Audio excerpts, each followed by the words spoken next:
Today on the TMZ Podcast. Welcome to the TMZ Podcast. Jason and Jaime. Jaime, the ongoing saga of Amanda Bynes, it's taking sort of another wild turn. Yeah. We learned that a couple of weeks before she was picked up, or I guess a few days before she was picked up on an LA City street walking naked, she had had a blowout with her boyfriend. She had gone out wandering the streets, came home with another guy. What can you tell us? So before we all know of the story of she was picked up in downtown Los Angeles, walking around naked, was then put into a mental facility. Well, before that, her now ex-fiancé is saying that things started to unravel weeks before that event, that there was another event that happened. Apparently, she went missing for 3 days. He had no idea where she went. And he said this was very out of character. Things were going great in her life. They were living together. They were living together. She was very focused on a nail care brand or service of some sort, a business that she was working on. And then she just went MIA. 3 days, finally came back with another man to their shared apartment. She basically told the fiance, I don't care about you anymore, hit the road, and they broke up.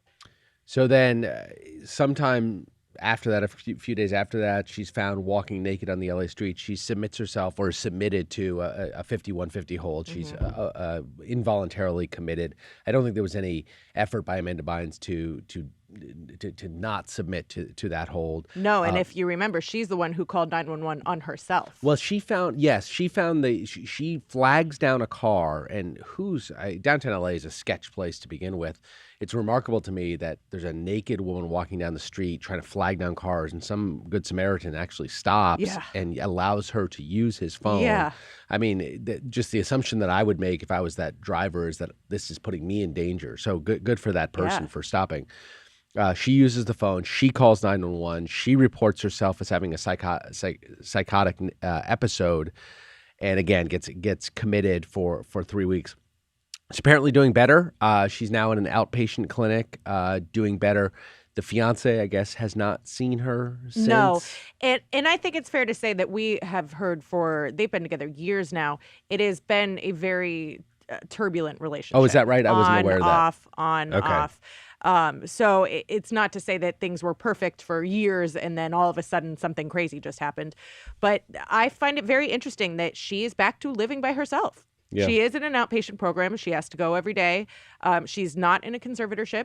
So it says a lot on the medical professionals as well as her parents that they seem to have faith that she can live a healthy, independent life. You know more about this story than I do. Do we know, was it something as simple as a failure to take her medication that gave rise to the psychotic episode? That part's unclear, but I mean, based on what happens with a lot of people with mental illness, you feel it's kind of the Britney Spears effect. You feel good, you feel stable, and you think, I don't need these anymore. Yeah. When in fact you are stable and good because of the medication. Yeah, I mean, it has to be just logically speaking, the fact that she is now being allowed to live on her own. She is no longer committed because she was clearly, the standard, we talk about it all the time. The standard for committing someone, whether doing against their will, is that we have to feel that they're a danger to themselves and to other people. It seems clear that Amanda Bynes walking through the streets of Los Angeles naked was a danger at least to herself. Absolutely. Doesn't seem she was a danger to others, but certainly a danger to herself. The fact that she is now allowed to live on her own means that there's been a conclusion made by medical professionals that she is not a danger to herself. The only thing that really could have changed in that short period of time, it seems, is they got her back on her medication, and she is stable. And we saw that for a few years, that she has been, from all public appearances, she hasn't had any episodes, that she's been stable. And so maybe it's just as simple as keeping her on the medication. That's what the outpatient thing is for, to make sure she's keeping up with that. That and therapy. The thing that's interesting about her is it seems that these really are psychotic episodes. Like, she lives a normal, lucid life a lot of the time, and then out of nowhere they come and it's just, she goes dark. Yeah. You know what I mean? And then she comes to, and that's when she realized, I'm sure she, became aware that she was in the middle of downtown Los Angeles naked and said, holy cow, I need to call 911. Yeah. So it'll be interesting to see what happens. I don't know where her and the fiance stand. I think that's certainly the least of her worries right now. Maybe we need to clean house, start over. We obviously don't know the inner workings of their relationship. You said it was rocky to begin with. I do feel bad for him. I mean, she walks out. She disappears for 3 days. I'm sure he was worried sick, and then shows up with another guy. God knows what happened in those awful 3 days. And he's, it'd be hard. I mean, love is love, and if he wants to be with her, he can be with her. But that seems like a lot to take on. Oh, yes. For any person. I believe they did meet in some sort of a sober living facility. Oh, is that right? So he's not a stranger to this. He's okay. He was a good influence. That they neither of them drank or did drugs, so they were a good support system at a certain point. So who knows where they stand now, but... Yeah, we know how low Amanda Bynes can go. We know about the dog incident and the burning down the apartment incident that happened years ago, and she was clean for so long and out of the public eye, which is great for her for so long, and then to have come back in such a public way, in such a sad way, in a tragic way, and we can only... keep our fingers crossed or whatever you do for good luck. No, and the good news is she does have a great support system. She has amazing parents in, how you see all these child star parents, and her parents are wonderful. Yeah. So hopefully they're standing by her, taking care of her, doing whatever they need to do. Yeah, God, I mean, you and I are both parents. The idea, it's largely a crapshoot, the idea that you'd have to deal with a kid who has such emotional and mental difficulties. I can't even imagine the stress it puts on those parents who by all accounts are really doting, loving people who just happen to have a daughter who is mentally and it's messed forever. up. It's forever, right? As we saw from this, there's no cure. No, if she went for that long, and anyway, we can belabor the point, but rooting for her for sure. All right, let's take a quick break. This episode is sponsored by BLUECHEW. Let's talk about sex. Summer is around the corner. Do you want to bring the heat in the bedroom? Now you can increase your performance and get the extra confidence in bed. Listen up, BlueChew.com. BlueChew is a unique online service that delivers the same active ingredients as Viagra, Cialis, and Levitra, but in chewable tablets and at a fraction of the cost. You can take them anytime, day or night, so you can plan ahead or be ready whenever an opportunity arises. The process is simple. Sign up at BlueChew.com, consult with one of their licensed medical professionals, and once you're approved, you'll receive your prescription within days. The best part? It's all done online, so no visits to the doctor's office, no awkward conversations, and no waiting in line at the pharmacy. BlueChew's tablets are made in the USA and prepared and shipped to your door in a discreet package. Jason, you could be missing out on the best sex of your life. Not anymore, Jamie, because I just ordered my first dose, my first package this morning, actually. Congrats, Mrs. Beckerman. Yeah, we'll see. BlueChew wants to help you have better sex. Discover your options at BlueChew.com. Chew it and do it. And we've got a very special offer for our listeners. Try BlueChew free when you use our promo code TMZ at checkout. Just pay $5 shipping. That's BlueChew.com, promo code TMZ to receive your first month free. Visit BlueChew.com for more details and important safety information, and we thank BlueChew for sponsoring this podcast. All right, Jamie, let's turn to Nick Carter. This has been an ongoing saga with him. He has had a number of sexual assault allegations levied against him by a variety of various different women. This is not something that's new. It's been going on for decades, honestly. I think the first time we ever heard about this was back in the early 2000s. What do we know? We've got a new lawsuit that's been filed by a woman by the name of Melissa Schuman. What's the background here? So she was in the girl group Dream. Yeah. Loved them, by the way. We just actually talked about Dream in another context yesterday. Dream was the 4 women. I'll have to come up with it. We talked about this yesterday. Anyway, go ahead. I love them. They were a Diddy group. We actually, Derek and I were doing the podcast yesterday about Lisa Left Eye Lopez, and somehow they were affiliated with Dream. Anyway, go ahead. I'm sorry to interrupt. Love Dream, though. Shout out to Dream. She was in a group called Dream, and they somehow their paths crossed in 2002. And what she is claiming is that she met Nick Carter. They hung out in Santa Monica, and that he sexually assaulted her. She was 18 years old. He was 22. She alleges that he forcibly performed oral sex on her and then made her do the same. She's claiming that Nick Carter took her virginity, and she had told him that she was saving herself for marriage, but he didn't care. Can I interrupt? Are we using the term virginity loosely here? Okay, that's what I was going to ask you. I didn't want to nitpick, but this is her claim. This is not us. This is her saying she lost her virginity. Just to follow my train of thought, she claimed that he forcibly exchanged oral sex with her And she then says he took her virginity.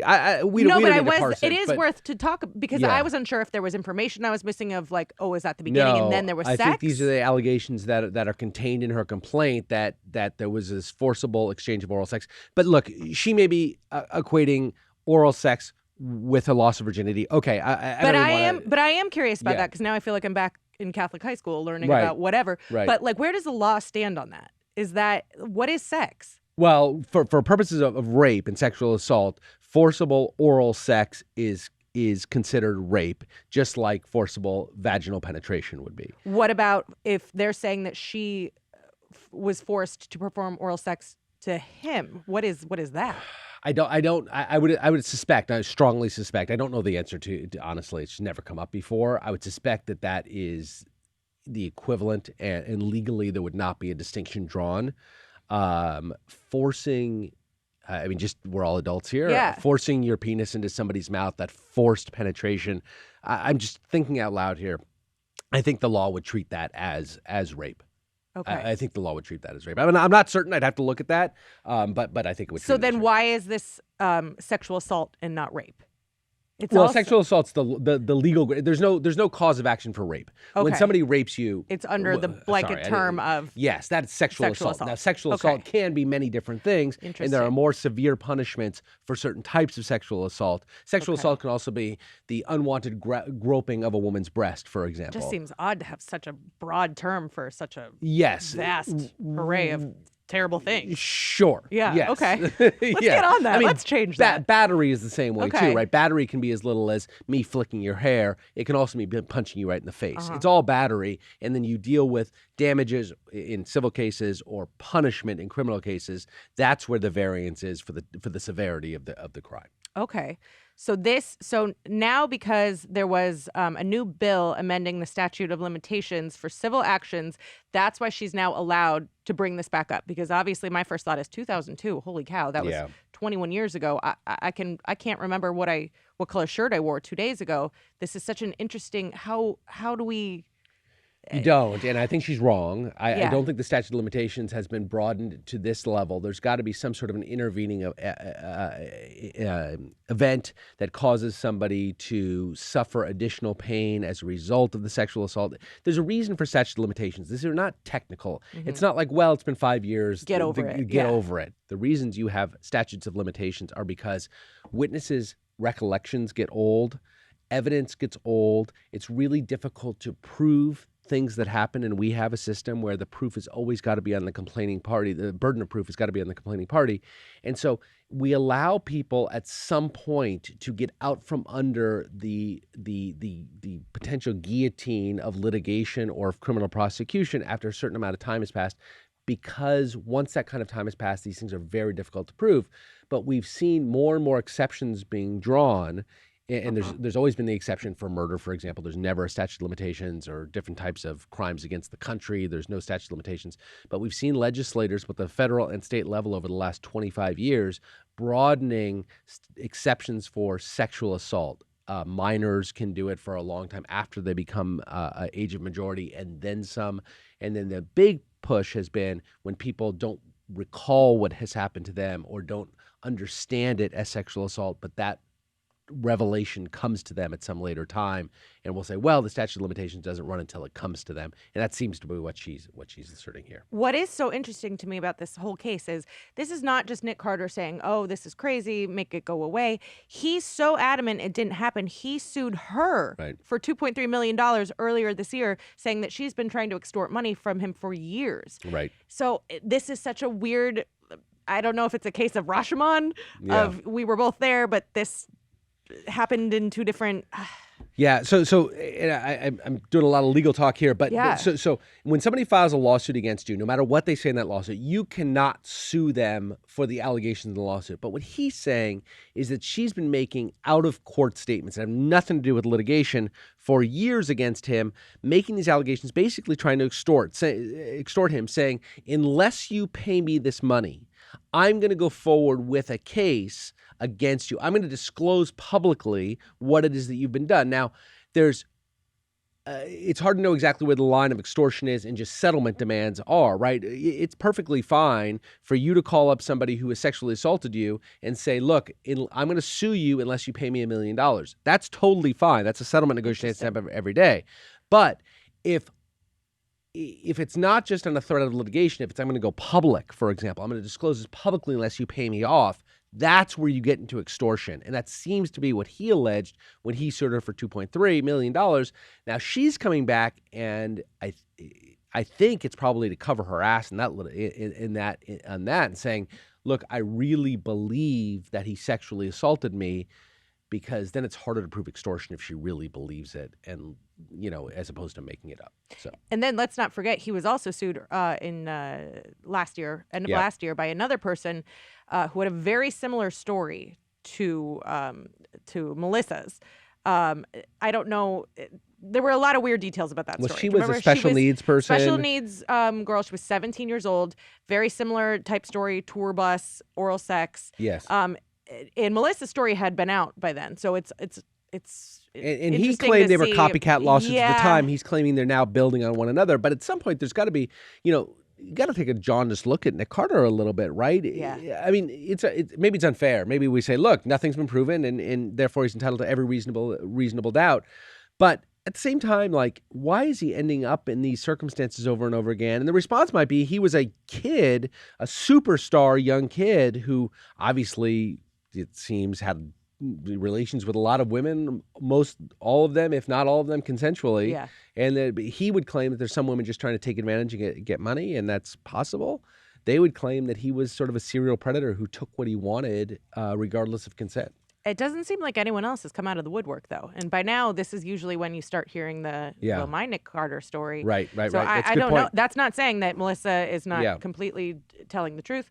It just, I guess, have to see what happens. Yeah, I don't know what to make of all this. I don't think it's a particularly, let me say it more affirmatively. It's a really bad look for Nick Carter. That all these things are happening, right? He when the first woman, I don't know if she was first, when the woman's accusations, the special needs woman's accusations about the tour bus came out, I believe before the holidays, they had to cancel a tour that they were doing. Or it was forcibly canceled, and this kind of thing piling on is definitely not good for him and for the group's ability to book gigs. I don't know where this leads him. He's got to fight really hard and get somebody to rescind these claims or win at trial or something like that, I think, to get his career back. I don't know. Yeah, crazy. All right, guys, thanks very much. We will see you tomorrow.